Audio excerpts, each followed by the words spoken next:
All right, we've been looking at changing our mind, the way we think. How's it going so far? Getting that mind under control? It's a lot of work, isn't it?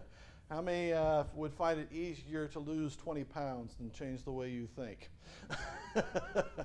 Yeah, it's easier to do the outside, to do the physical, change your wardrobe, change your attitude, change those things. But the mind is a tricky thing, isn't it? It's cursed. That's just reality. But it is worth the effort, isn't it?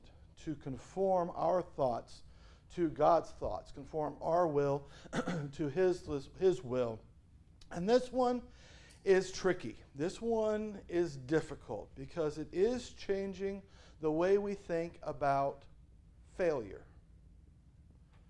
How many like failure? Raise your hand nice and tall. Failure is what? Terrible, right? How many have ever heard the phrase, failure is not an option? Can you think of a dumber thing to say? Is failure an option?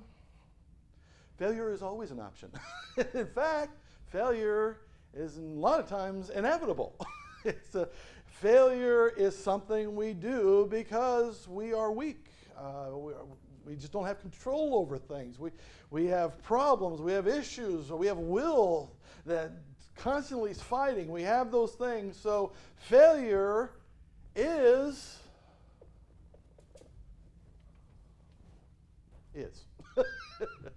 Failure is. In fact, let me try something. I brought little balls today. So if you catch it, you get $1. You ready? Oh, failure. Gym teacher. Oh, got one. Oh. Come on, Connie. No. Oh, I only had $2, so these guys get the $1. So who caught him? Who caught him? All right. You got one? There you go. Just so you know, I'm a man of my word. You caught one? No. Who else caught the other one? You caught the other one, right? There we go. Let me ask you something. When I'm throwing those, you can keep the balls, by the way. You can have those, but the nice little stress balls. Get the whole world in your hand, right? Maybe a little stressful time. Let me ask you something. When I'm throwing those balls, what were the odds that you were going to fail? Pretty good. You have no idea. You have no idea what you're catching. You don't have a glove. You got nothing to help you. It's a tiny little thing. It's bouncy. It's very hard. How many tried to catch it when I threw it to you, though? All of us did. Why? Was it just for the $1? Was it just like, I really need $1? I really need that? No. It's because when somebody throws you something, you are going to what?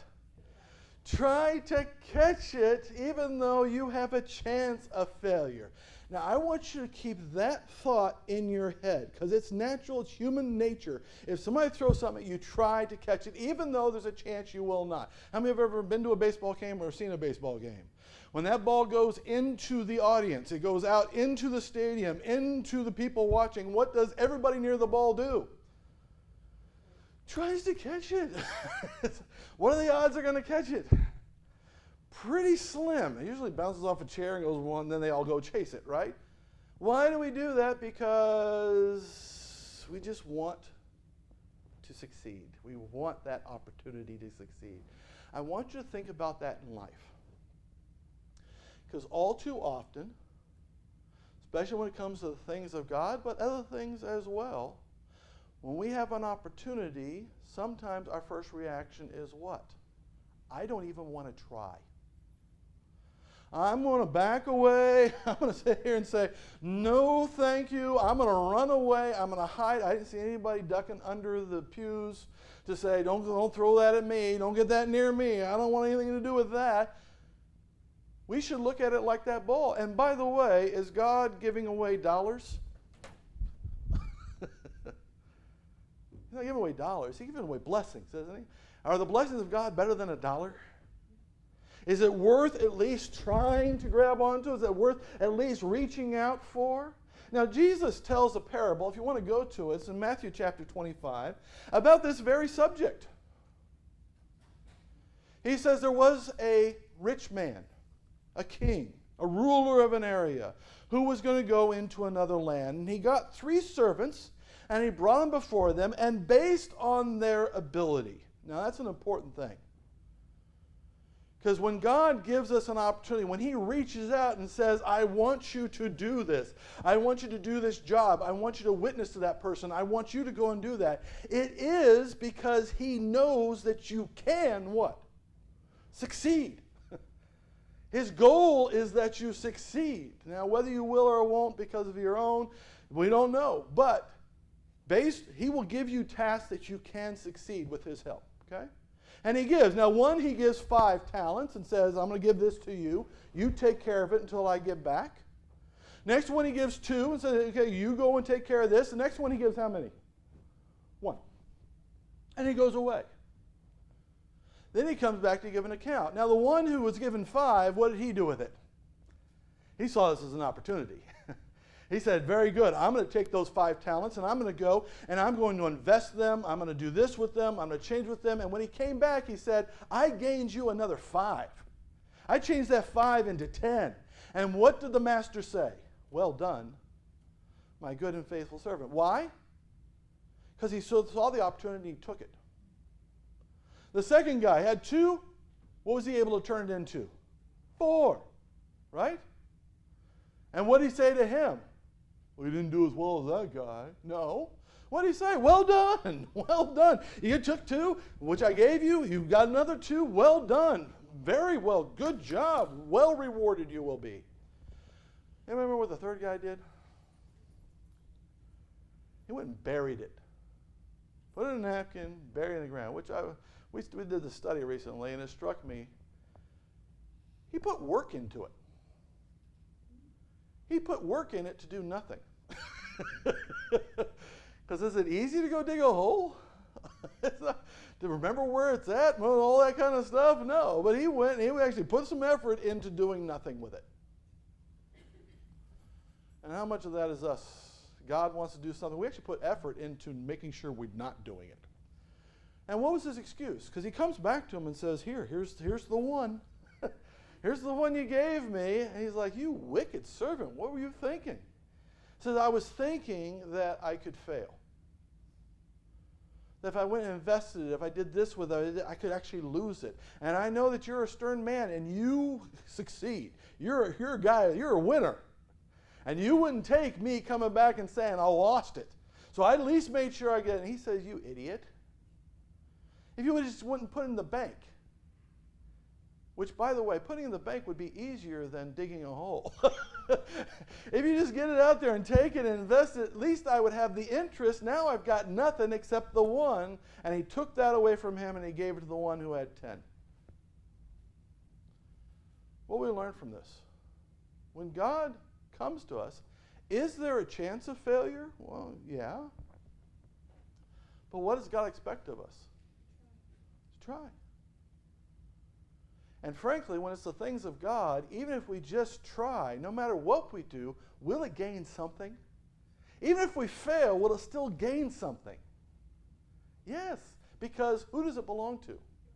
It belongs to God, and he gave it to you.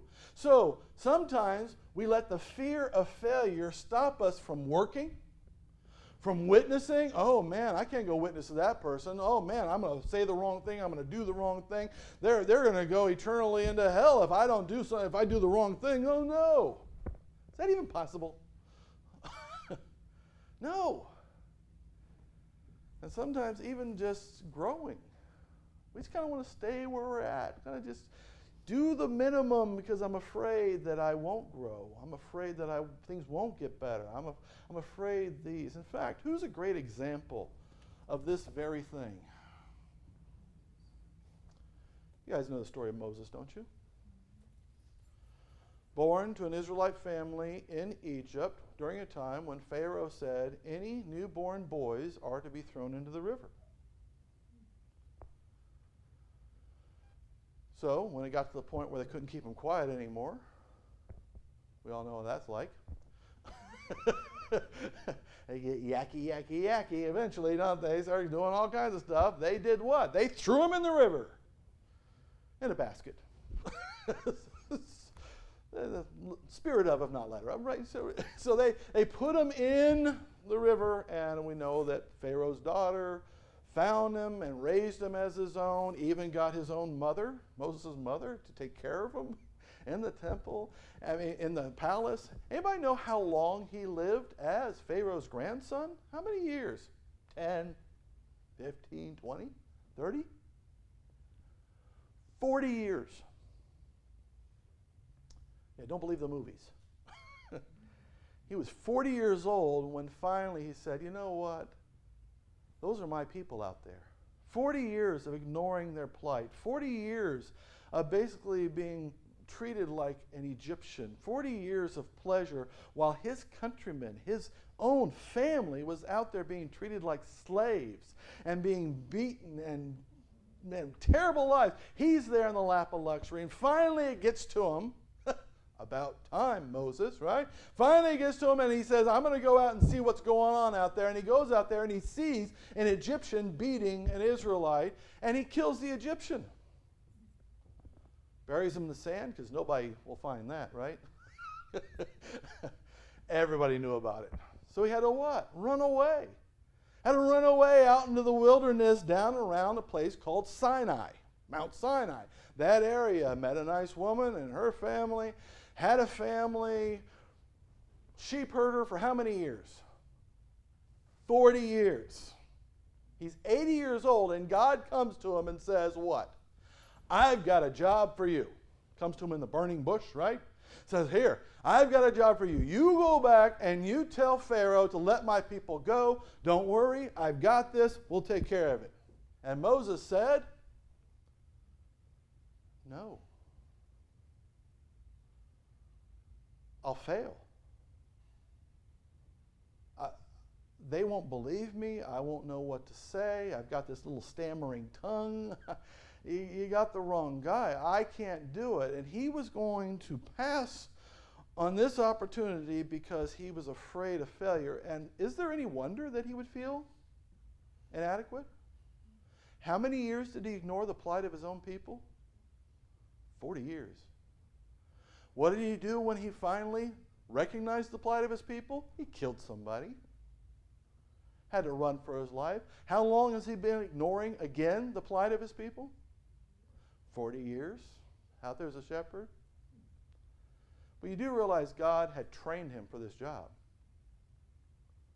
That's the amazing thing. For those 40 years that he was the Pharaoh's grandson, what was he learning? Reading, writing, leadership, combat, building, all that kind of stuff. He's going to need to do what? Lead a nation.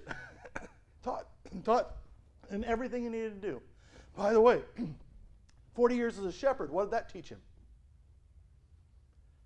How to take care of dumb people who won't listen. Where? In the wilderness, where he's going to take those dumb people who won't listen. God has prepared him for 80 years, and God's coming to him now and saying, I've got this opportunity. What a blessing. How do we even know who Moses is? It's because eventually he finally said what? Yes. How many times has God come to us and said, I've got this job for you. I've got this thing for you to do. I want you to do this for me. And our first response is, same as Moses, I can't do it. You've got the wrong person. If you rely on me, I will fail. By the way, what was God's answer to him?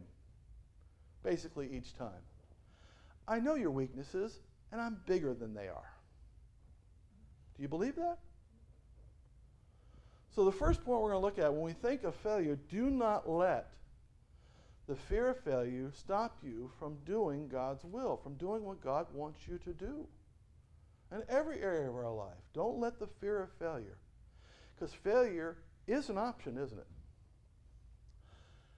But what happens when we fail? By the way, did Moses fail sometimes? Yeah. Yeah. In fact, who can point to anybody in the Bible who didn't fail?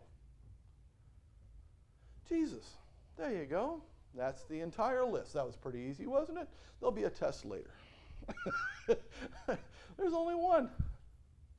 There's only one who never failed. All the rest of them failed. In fact, we're going to look at 4 people in the Bible who had a very, very close, personal relationship with God.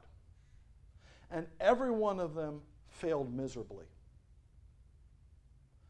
Every one of them had a special role in the history of man, in God's plan, and each one of them, guess what? Failed miserably. Was it the end of all things? Was it something they should have feared? Is it something that they should have kept them from doing it? No, because failure is not the end. That's what we got to get out of our head, that somehow, oh, I can't do it. I may fail, so I won't do it. But even as we're doing it, letting fear of failure take over, as if we fail, everything is lost. With God, is it ever lost? No. So let's take a look at them. The first one's a pretty easy one. It's a couple of people named Adam and who? Eve. Let's go to Genesis chapter 3, verse 15. Again, what special role do they have? They are the first people. Created by God to bestow his love upon. How are they special? Well, they were created directly by God, right? Him from the earth, her from his rib. They were sinless, holy, perfect, living in a holy and perfect world where there was no sin. This is great, isn't it? How could they possibly fail? Well, there was one rule. Don't eat from the one tree, right? And how much convincing did it take for them? Somebody come along and say, God's a liar, it's good, eat it. And they go, oh, okay. Right? Did they fail? Yes. Did they fail miserably? Did their failure have consequences to all of mankind?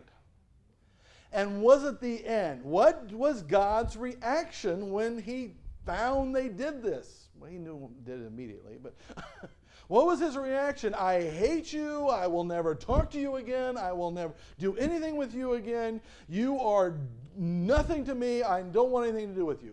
Was that the response? Was it all over for Adam and Eve? Was there no hope for the future? What's the answer? No, none of that's true. In fact, even in the curse that came in Genesis chapter 3, verse 15, see what it says. And I will put enmity, a hatred, between you, the serpent, and the woman, and between your seed and her seed, the one that comes from the woman. It shall bruise thy head, and thou shalt bruise his heel. And we know from later on in the Bible, who is this talking about? Who is the one, the seed of the woman, who would come and crush the head of the serpent and defeat sin, defeat the penalty of sin, defeat eternal death? Who is that one? Jesus Christ. The seed of the woman, not the seed of the man. Not us, unfortunately. But it's the seed of the woman that would come, right? So even in the cursing, what was God telling them? There is still what? Hope.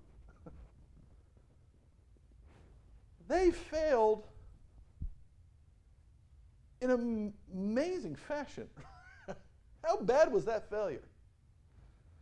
And what did God say to all that? There is hope. Basically, that's God's answer to every one of our failures. That was bad, but let's move forward. That was horrible. There's some consequences to it, but let's what? Let's go on. There's still hope. That was the amazing part about, we just studied Samuel. And I never really read it that way before, but reading about how the people of Israel, when they said, we don't want God as our king anymore.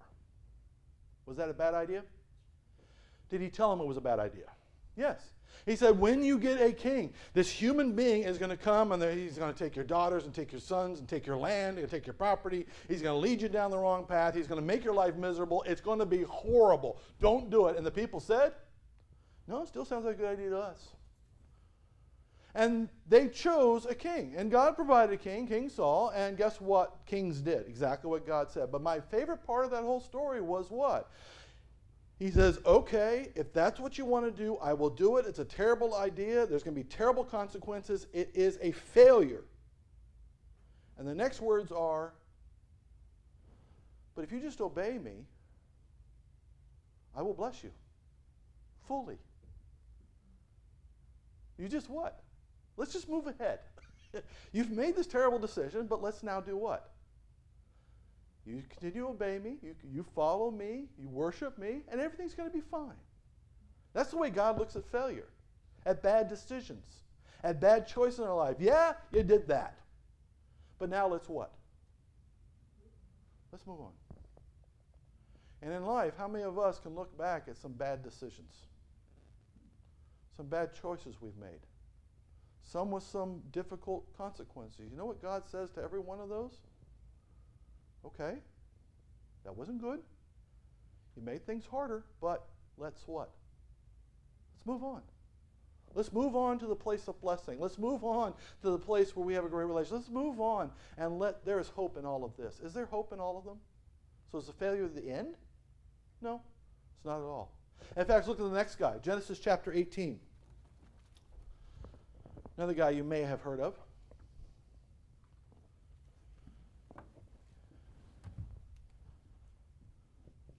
Abraham and Sarah. Heard of them? Oh, yeah.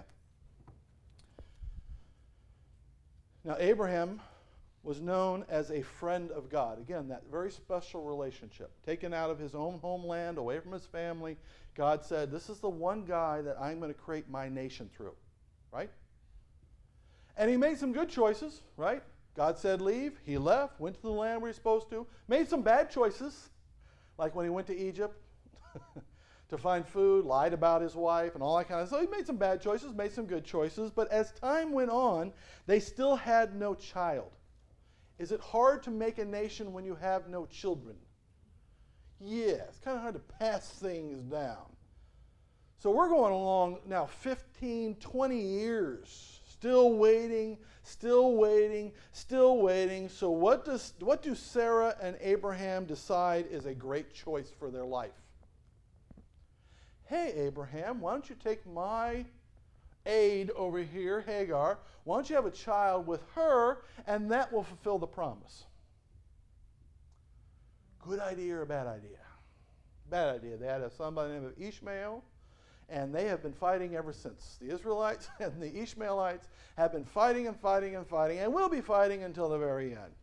They had two nations fighting over the same area, both with claiming to have rights to the area. This is the Arabs and the Israelites still going head to head against each other, and it was all created because of this decision. A decision not to trust God, a decision not to wait, which has had terrible consequences throughout the history of mankind, and because of that, God said, I am done with you two, and I will choose somebody else.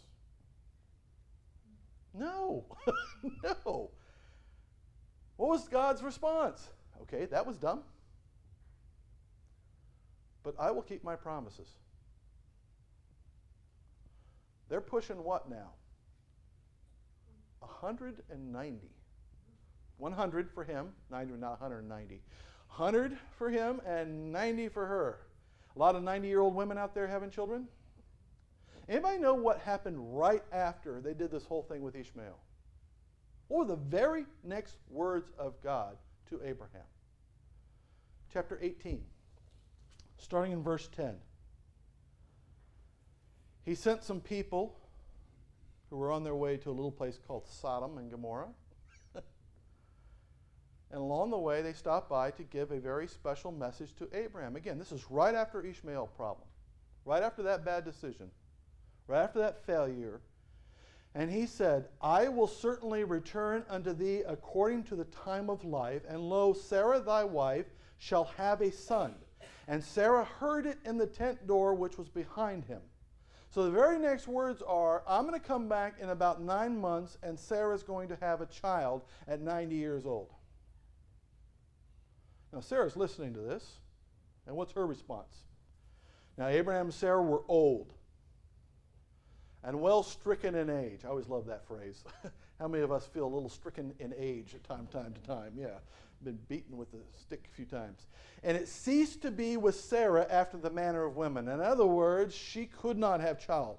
She couldn't have children before when she was in the fruit of her years. Now, it's past that time, right? They don't have children at this time. They are incapable of having children at this time. Does that stop God? Did their failure stop God? No. Therefore Sarah laughed within herself, saying, after I am waxed old, shall I have pleasure, my Lord being also old? 10 years older. Is anything too hard for the Lord? At the time appointed, I will return unto thee according to the time of life, and Sarah will have a son. So sometimes we fail. Sometimes we aren't patient. Sometimes we lose faith. Sometimes we try to do it ourselves. And what does God say to that? Bad idea. That was wrong. There are consequences, but I will keep my what? It's not the end. I will keep my promises. What kind of promises are we talking about? I will take care of you. I will meet your needs. I will fulfill my promises, my covenants to you. I will be there for you. I will never leave you. I will never forsake you. All of those things, but what they did was wrong. That was a huge failure, wasn't it? What does God say? No, I'll keep my promises. And did he? Did they have a son? And his name was Isaac, which means laughter, because both of them. Don't just pick on her. He laughed earlier. He laughed when they were younger that they could possibly have a son then. So neither one of them had great faith. They both failed, but does God still keep his promises? So even when we fail, will God keep his promises? Even when we fail, is there always still hope? Yes.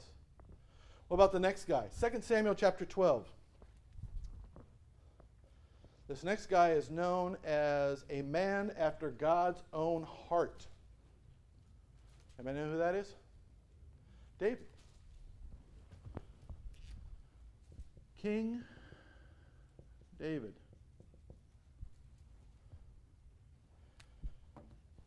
Now, we like to think of King David as that young man who went up against Goliath, right?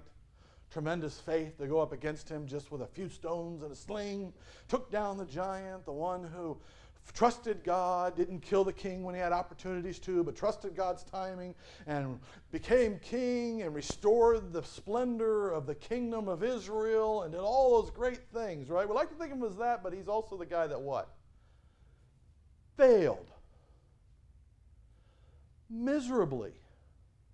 Even with all of that and all the blessings that came with being the king of Israel, the one who was so loved by the people, he still did what? While his army was away, he had an affair with a man's wife and then tried to cover it up when she got pregnant. And when he couldn't cover it up, he ended up having her husband killed in battle so that he could marry her and say that they had the child after his death. And everything would be fine because nobody would know, right? Politicians, I tell you, can't trust them. But who knew? God knew, Bathsheba knew, and David knew. And David talks about that in the Psalms, how the more he tried to keep it quiet, the more it felt like the hand of God was upon him, the guilt was upon him, he couldn't sleep, and all of that. And then Nathan, the prophet of God, comes in and lets him know that God knows that he has done this thing, and it's a terrible thing. So what does he have to do? He has to admit it. And he has to seek forgiveness. And what is God's answer? Nope. Too many times, David. I've let you off before. I've let you off for lesser crimes, but this is too big. How many say this is big? Adultery, murder, all that, it ranks right up there, doesn't it? This is bad. This is too big. There's no way. I can't have the same relationship with you anymore. I can't do this anymore, David. We're done. Is that the answer? No. 2 Samuel chapter 12, verse 13. And David said unto Nathan, I have sinned against the Lord. And Nathan said unto David, the Lord also hath put away thy sin. Thou shalt not die. No, it's not the end. Not the end. Now, are there consequences? Yes, that little child is going to die. And that's sad. And yes, when we fail, can there be some dire consequences? But I want you to keep in mind, what did God do after that child died? He gave them another child who happens to be named Solomon, who's going to be the next king. So Bathsheba, I'm looking at it from her perspective. She's the innocent in this whole thing. It's like when the king calls you in, what are you going to do, right? She didn't want her husband to be killed. She didn't want to be the queen. She didn't want all this stuff to happen. And now she loses the child, but then God says what? It's not the end. Is there still hope? Will God still keep all of his promises? In fact, Bathsheba, you're going to have a son, and that son's going to be the next king, and you're going to be the queen mum. Right? I'm going to bless you. I'm going to bless David. Bless David with a son that he'd be proud of. One who will go and rule this people with wisdom and who can build the temple, who can do all these things. And yes, I'm going to still bless because God still blesses even when we sin, doesn't he? Because God what? Forgives and blesses. Again, consequences, yes. But can God still bless? Did God still bless his life? Problems? Yes. Sword the family? Yes. Did he make more failures? Yes, he did. But did God ever abandon him?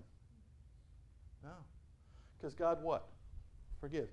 Can we do that too? What if we fail miserably? Commit a sin that even the world would say, that's going too far. Is it ever the end? What can we do? Is there a verse in the Bible we can lean on and say, God keeps his promises? Of course. If we confess our sins, he is faithful and just to forgive us our sins and to cleanse us from all unrighteousness. Get that whole stink of sin off of us, restore the relationship, and continue to bless us. God says, I can do that. Not only can he, but he will do that. So is it the end? You may have to deal with the consequences of sin, but is God still with you? Will he strengthen you? Will he get you through? And the last one, a guy by the name of Peter.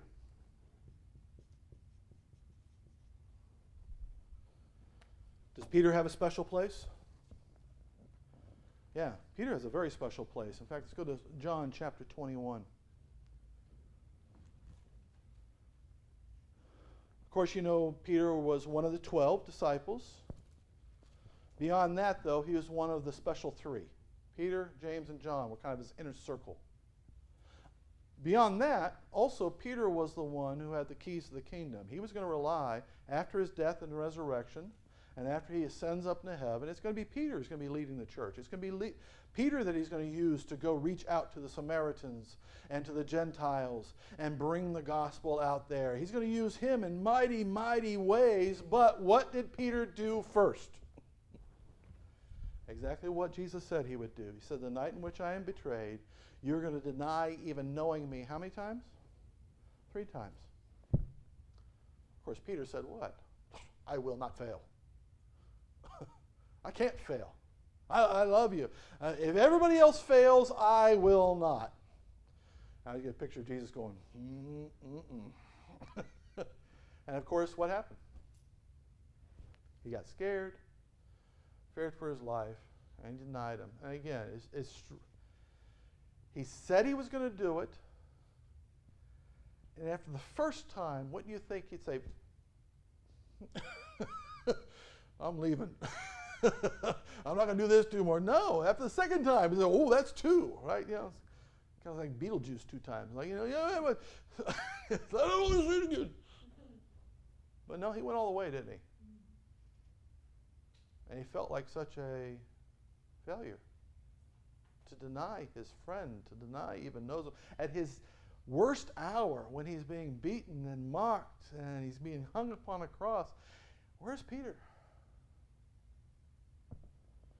And even after he rose again, he's still bearing this burden of failure. And that's why I like that Jesus came to him in chapter 21, verse 15. This is after they met in Jerusalem behind the closed doors twice. They finally go up to Galilee, where they're supposed to go to begin with. Jesus meets with them on the shore. He's got some fish for them. They're eating, and he pulls Peter aside, and he says this, starting in verse 15 of John chapter 21. So when they had dined, Jesus said to Simon Peter, Simon, son of Jonas, lovest thou me more than these? He said unto him, Yea, Lord, you know that I love you. Jesus said to him, Feed my lambs. Jesus said to him again the second time, Simon, son of Jonas, lovest thou me? And Peter said to him, Yea, Lord, you know that I love you. Jesus said to him, Feed my sheep. He said to him a third time, Simon, son of Jonas, lovest thou me?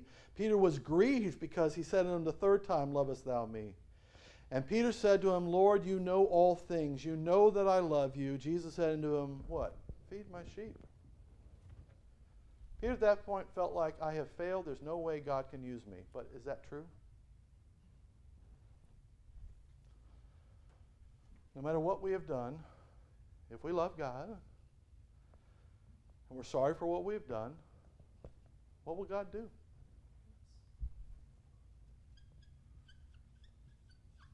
Will he still use us? Yes. Yes. Look back over the Bible.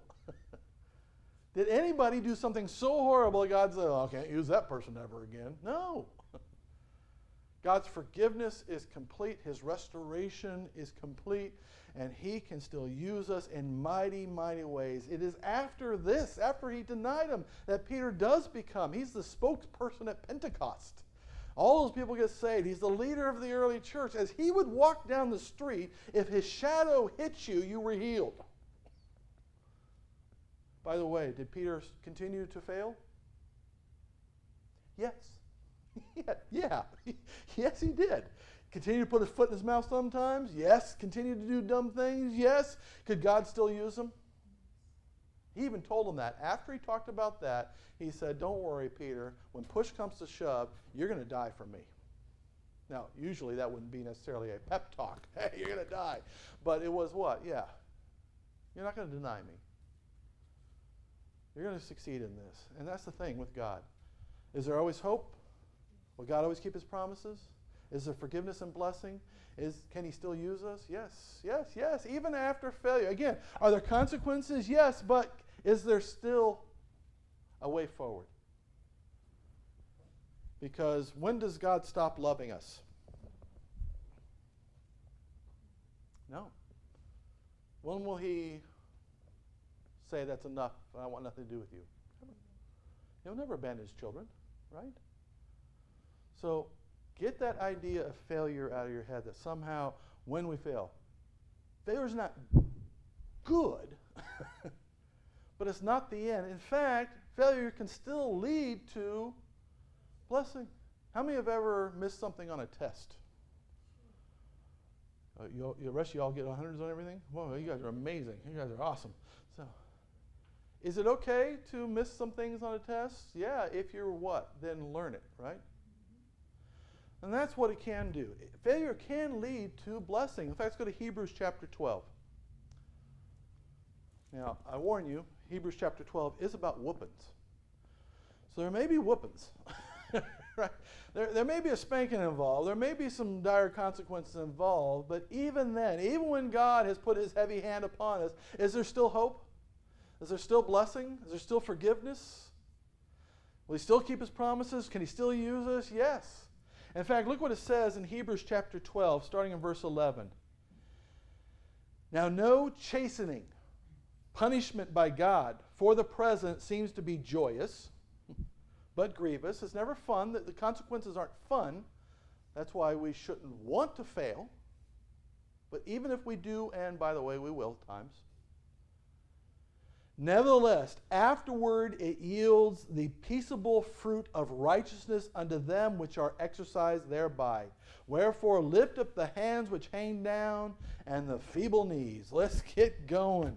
There, even in his judgment, even in his heavy hand upon us, when it leads us to reconciliation, it leads us to learning, it leads us to a closer relationship to him, failure can actually lead to blessing. That requires a change of thinking, doesn't it? It's not the end. In fact, this is a new way forward that can bring me closer to who? Closer to God. In fact, that's what Paul writes. For those who have the sheets, it's 2 Corinthians. There's a little typo there. So 2 Corinthians chapter 12. Let's go one more place today. A little reminder from Paul. 2 Corinthians chapter 12, verse 9. And this is where Paul talks about how he had this thorn in the flesh. We've talked about this before. This agent of Satan that tormented him. And he prayed 3 times that God take it away. And what did God say? No, it's better for you to have that. That's what he says in verse 9. 2 Corinthians 12:9. God said to me, Paul, my grace is sufficient for you, for my strength is made perfect in weakness. Most gladly, therefore, will I rather glory in my infirmities, my weaknesses, that the power of Christ may rest upon me. Therefore, I take pleasure in infirmities, in reproaches, when I've done wrong and God corrects me, in necessities, in persecutions, in distresses for Christ's sake. For when I am weak, then I am what? In fact, when we fail, it should remind us that we are weak and therefore turn to who? God, which makes us strong. So failure can actually be what? A good reminder that we need God, and it can actually bring us closer to God. So failure can be a what? Good thing. Not the best thing, but a good thing. It's best never to fail, but we are going to fail, aren't we? Is that the end? Not even close. Learn from it, grow by it, and should we ever let the fear of failure stop us from doing what the Lord wants us to do? No. If He's chosen you to do it, He will get you through it, failures and all. And can He use us in mighty ways no matter what? So change your mind about failure.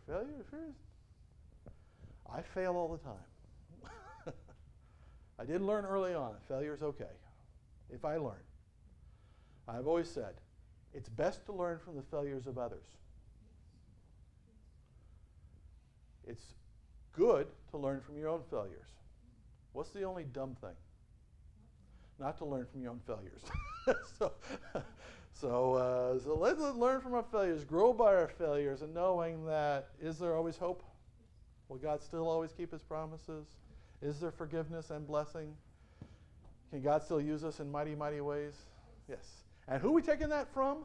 Adam and Eve, Abraham and Sarah, King David and Peter.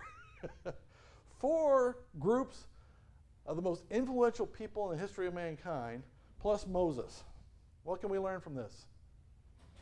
If God could use them, can He use us? Yes. And their failures are even bigger than ours sometimes, right? So let's go. Let's do this.